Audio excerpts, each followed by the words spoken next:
Hey, squishies. Hey,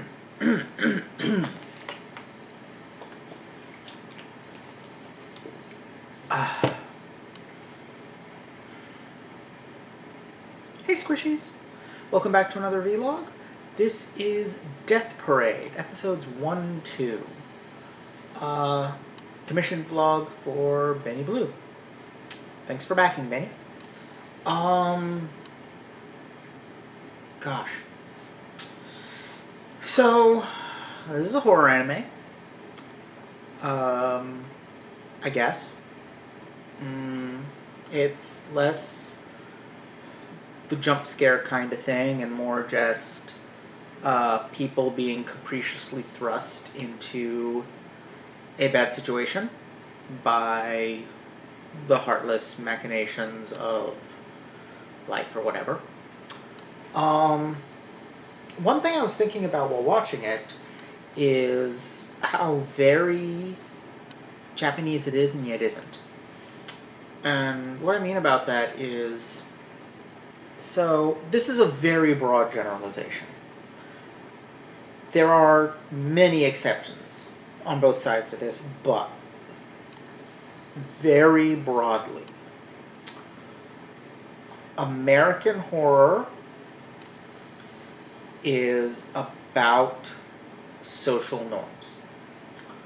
American horror is follow the rules and you'll be fine. Those rules may be explicitly spelled out for the characters, or they may be the rules of broader society. That's why the first people to die are the black guy and the girl who has sex. Those are both things that our society punishes. Existing while black, or being a woman who has sexual agency. So, being either of those things gets you punished, because they're violations of the rules. Other horror stuff, American horror, like, there's more explicit rules specific to that particular work of horror, but generally speaking, there are rules, and if you follow them, you're okay, and can even walk away victorious in the end.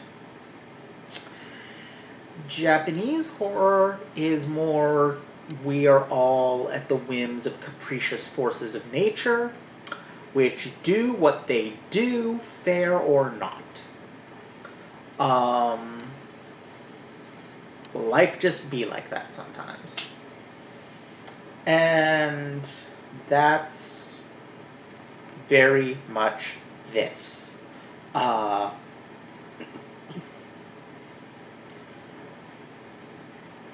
Snatched out of life arbitrarily, people have to play a horrifying game.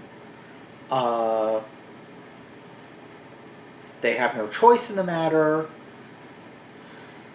They are manipulated into it. The game is painful and gruesome and oddly whimsical. And then at the end, kind of arbitrarily, the man is sent to reincarnate and the woman is sent to the void. Which I'll talk about more in a minute. And I say arbitrarily because I really don't see one as being... I mean, neither did anything that merits cosmic eternal punishment. Nothing does.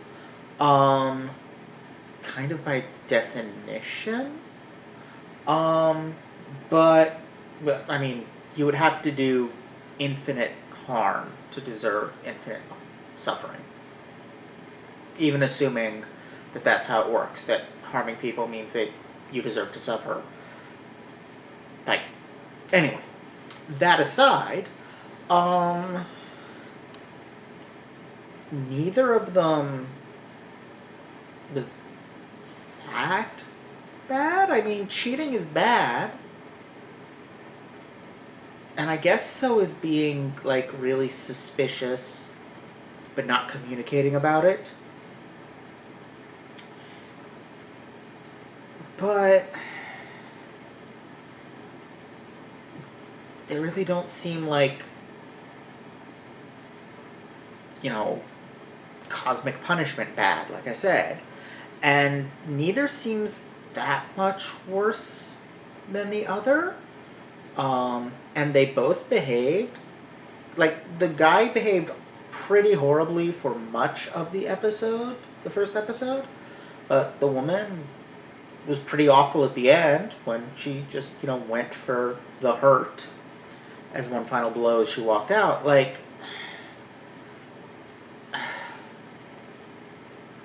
it's very arbitrary, which is the point. At the same time, it's very interesting to me that reincarnation was presented as the less bad option, that your options are to reincarnate and go through life another time, or to go into the void and into darkness. Because in Buddhism, going into the void is good, actually.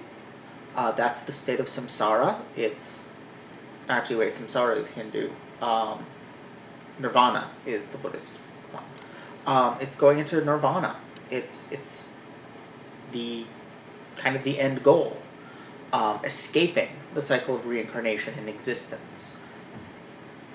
Here, though, like it's described as going into darkness, it's symbolized by the Oni mask. It seems to be being depicted as the worse outcome, which on the one hand is kind of un-Japanese. Like, it's un-Japanese is a strong term for it, but it's not typically how stuff works in Buddhism, which is a pretty big influence on Japanese culture, being one of the main religions of the country. On the other hand, the idea that your only afterlife options are reincarnation or being flung into the void to suffer eternally, and that means that you just keep reincarnating until you're bad enough to merit eternal suffering. Like, if those are the only two possible options, then eventually everyone is going to fuck up their life, on one loop or another, will fuck up their life badly enough to get flung out into the void, and so that's the inevitable outcome for everyone. That's the kind of arbitrary existential horror that kind of epitomizes Japanese horror. Episode 2 then gives us a flip side view of all this. It shows us the new girl working in this weird place of arbitrarium, Quintessum. It also shows us that Quintessum is part of like a larger world that seems to be made of pieces of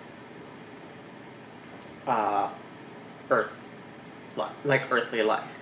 Like, we see them riding in a subway, we see a barn-like environment, we see known as house, that's very big country house kind of a vibe, but also has those stone arches all around it. They kind of look like Japanese temple gates. They also kind of look like the things at Stonehenge. I'm not sure if it was meant to be one or the other or sort of a hybrid of both. But either way, like, those were scattered all over the place in a very odd way. So, like that. Things sort of mixed in odd ways.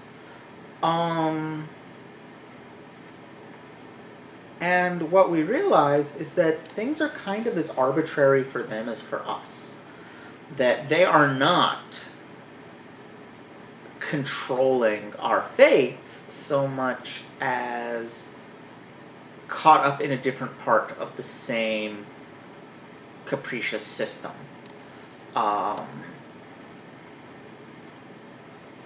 The bartender is imperfect. He may have made a mistake. He needs an assistant.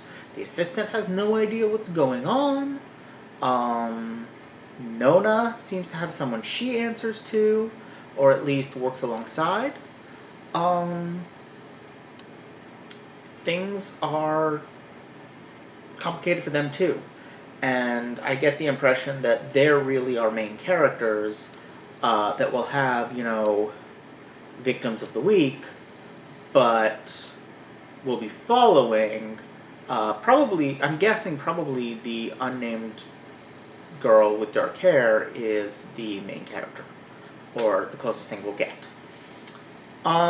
Because she's the one who is being introduced that's new to this world, which means she's gonna be the audience surrogate. Other than that, initially I was expecting something of an ontological mystery. Doesn't seem to be one, though. It seems to be pretty straightforwardly laid out between these two episodes what's going on. In a way, I'm kind of glad about that. Ontological mysteries, they've been done.